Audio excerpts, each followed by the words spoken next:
If you take the well-loved story of Robin Hood, give him some magical powers, and turn him into a black woman, you've got The Outlaw Witch of Sherwood by Brittany Hansen, coming out October 7th. There are a few more differences. Instead of being the Earl of Locksley, Rena is the princess waiting to ascend to the throne.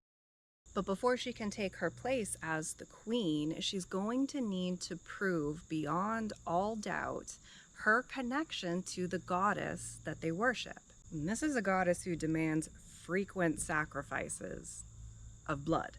And as she's preparing for her final test, Rena is just starting to see how much of an effect these tithes, these demanded tithes, are having on the populace, especially those worse off in a place with so much income disparity. What she's learning about her kingdom is making it a lot harder to connect to this goddess.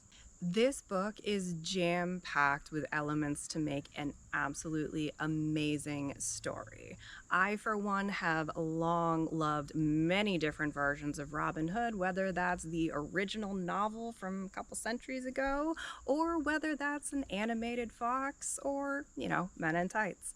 And I really loved a lot of the representation that we got to see in this book as well. Not only is our lead a woman of color, but we also have characters who are using gender-neutral pronouns. We have same-sex relationships and so on and so forth.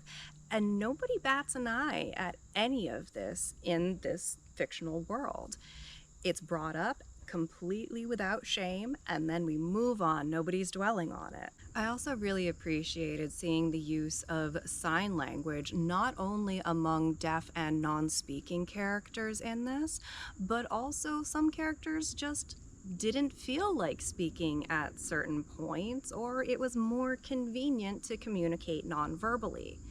As the parent of a child who has a speech delay, that was really lovely for me to see. And it's not just these characters who are using sign language either, it's everyone who is interacting with them on a regular basis. They keep flashcards to teach newcomers as well. We have a very well flushed out magic system and an extremely intricate world. We've also got some really fun animal familiars.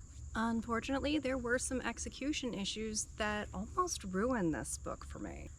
It really felt like the author brought the readers into the narrative much too soon along Rena's path to her destiny. And that resulted in a lot of serious pacing issues through the first half of the book. It wasn't until then that it really started picking up a little, and I don't think I was really fully invested until somewhere around 70%.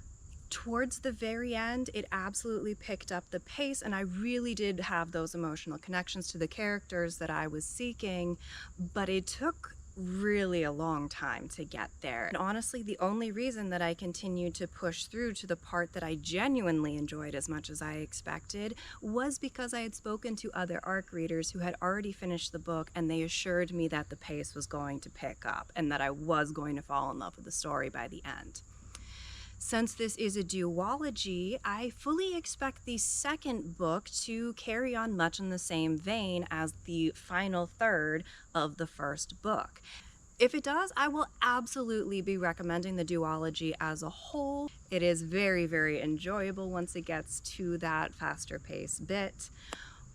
But there is a little bit of a slog that has to happen in order to get to that point. If you are not the type of reader who has the patience for that, this may not be the book for you. I do feel that there's a lot of necessary world building that's happening earlier in the first book, so I don't think it's something that you can just skip a few chapters either. Personally, I am very much looking forward to the next one. And I do need to give a very big thank you to the Nerd Fam to getting this advanced reader copy into my hands. Again, this one will be coming out on October 7th, so just a couple days now. As always, there is a longer write-up of all of this, along with any relevant content warnings, available on my website at writing.hallidaynelson.com. And I want to know what you are reading too, because no matter how big my TBR pile gets, I'm gonna let it keep growing. Happy reading.